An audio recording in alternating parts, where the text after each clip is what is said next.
இன்றைக்கி பாண்டிச்சேரியில் 2026 சட்டமன்ற தேர்தல் நடந்துருச்சு.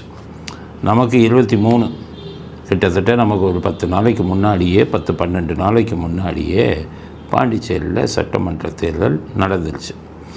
இன்றைக்கி சட்டமன்ற தேர்தல் நடந்ததுன்னா என்ன விசேஷம் இந்த வருஷம் பாண்டிச்சேரி பார்லிமெண்ட் சட்டமன்ற தேர்தலில் என்ன பார்த்தீங்கன்னா, இதுவரை பாண்டிச்சேரி வரலாற்றில் 2-3 கட்சிங்க தான் இருப்பாங்க. அங்கே காங்கிரஸுக்கு தான் அதிக செல்வாக்குன்னு சொல்லுவாங்க. ஆனால் அதுக்கப்புறம் என்ஆர் காங்கிரஸ்னு ரங்கசாமி அவர் தனியாக கட்சி பிரிஞ்சோடனே அவர் தனிப்பட்ட முறையில் ஜெயிச்சு காங்கிரஸ் ஓட்டுக்களை பிரித்து ஆட்சிக்கு வந்துட்டார். இது 2வது முறையாக முதலமைச்சராகி முடிச்சிட்டார். இப்போ இந்த தடவை வந்தாருன்னா 3வது தடவை. அதுக்காகத்தான் இந்த தடவை நிற்கிறார். அவர் பிஜேபியோட கூட்டணி சேர்ந்து நிற்கிறார். அந்த பக்கம் பார்த்திங்கன்னா பாஜக, அதிமுக, என்ஆர் காங்கிரஸ் இவங்க 3 பேர் சேர்ந்து ஒரு கூட்டணி. அந்த பக்கம் பார்த்திங்கன்னா காங்கிரஸும் திமுகவும் ஒரு கூட்டணி. பாண்டிச்சேரி வித்தியாசமான ஊர். மொத்தமே 30 எம்எல்ஏ தான். அங்கே எம்எல்ஏ பூரா நம்ம கவுன்சிலர் மாதிரி. ஒரு தொகுதியில் மொத்த போட்டு 30,000 25,000 அது மாதிரி இருக்கும். மொத்த எம்எல்ஏக்கள் 30 எம்எல்ஏக்கள், ஒவ்வொரு இதுக்கும் 30,000. மொத்த ஓட்டு இது பார்த்திங்கன்னா 10 லட்சம். நம்ம தமிழ்நாட்டில் இருக்கக்கூடிய ஒரு பார்லிமெண்ட்டு தொகுதி, பாராளுமன்ற தொகுதி எந்த அளவோ அந்த அளவு தான் பாண்டிச்சேரி. அது ஒரு மாநிலம். அதனால் அங்கே எலெக்ஷனில் நிற்கிறதுலாம் பார்த்திங்கன்னா லோக்கல் லீடருங்க இருப்பாங்க, தலைவர்கள். ஒவ்வொரு இதுலேயும் அவனுக்கு வேலை பார்க்குறவன், அவங்க பிஸ்னஸில் வேலை பார்க்குறவன், சொந்தக்காரன், இதெல்லாம் ஒரு 10,000 பேர் வச்சுருந்தா அவன் எம்எல்ஏ. இது மாதிரி வித்தியாசமான அரசியல் பாண்டிச்சேரியில் எப்போது. தலைவர்களை பார்த்தோ கட்சியை பார்த்தோ ஓட்டு போடுறதில்ல, கட்சியை பார்த்தோ ஓட்டு போடுறதில்ல. அந்த தலைவர்கள் நிற்கிறவன் அப்படி தான் போட்டாங்க.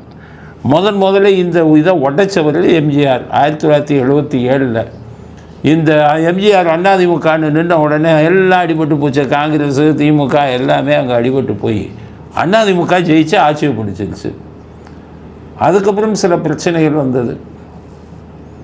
எம்ஜிஆர் என்ன பண்ணார், பாண்டிச்சேரியே தமிழ்நாட்டில் இணைக்கணும், அதுக்கு ஒரு 30 பேர் தான் இருக்காங்க, அதுக்கு ஒன்றும் தேவையில்லைங்கிற மாதிரி பேசினார். அதோட எம்ஜிஆர் அடுத்த எலெக்ஷனில் வரல அதிமுக. அதுக்கப்புறம் இதே மாதிரி காங்கிரஸ் திமுகன்னு போயிட்டு இருந்தது. இப்போ விஜய் அங்கே பிரச்சாரம் பண்ணும்போது பயங்கரமான எழுச்சி காணப்பட்டது. அதனால் விஜய் என்ன பண்ணிட்டாருன்னு கேட்டிங்கன்னா, பாண்டிச்சேரியில் 30 தொகுதியிலையும் நின்றுட்டார், கூட்டணியே இல்லாமல். இப்போ இன்றைக்கி இந்த தேர்தலில் யார் விஜய் ஜெயிப்பாரா இவங்க ஜெயிப்பாரான்னு பார்த்தீங்கன்னா, இன்றைக்கி 90% ஓட்டு பதிவாயிருக்கு பாண்டிச்சேரியில். சாரெல்லாம் நீக்கினதுக்கப்புறம் 90% வாக்குகள். அது எதை குறிக்கிறது என்றால், மக்களுக்கு பயங்கர ஆர்வம் வராதவங்கெல்லாம் ஓட்டு போட்டுருக்காங்க. குறிப்பாக இளைஞர்கள் இவங்க நிறையா ஓட்டு போட்டுருக்காங்க.